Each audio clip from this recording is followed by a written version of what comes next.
Oke guys, kali ini kita buat video tahap pemotongan guys. Kita biasanya di sini ada dua jenis sih. Kadang dia dipermudah namanya. Belum wangi dia udah bisa dipotong. Yang satu lagi udah mekar dia baru potong. Tapi kali ini saya dengan cara yang kedua. Saya akan potong dipermudah guys. Udah 4 kali pukul guys. Oke. Oke guys. Ini dia guys.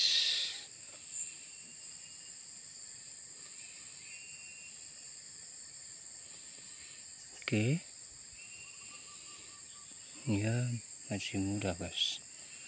Masih sebentar dia wangi. Jauh kan guys.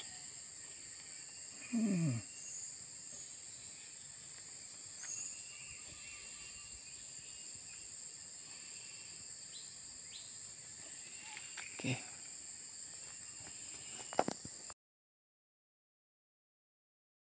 Oke guys.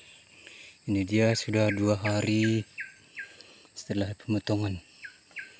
Ini masih proses dalam pemeraman guys. Ini dia. Menetes. Keren guys. Oke. Mari kita kerjakan dulu. Nggak ada tempat kamera guys. Paling di situ.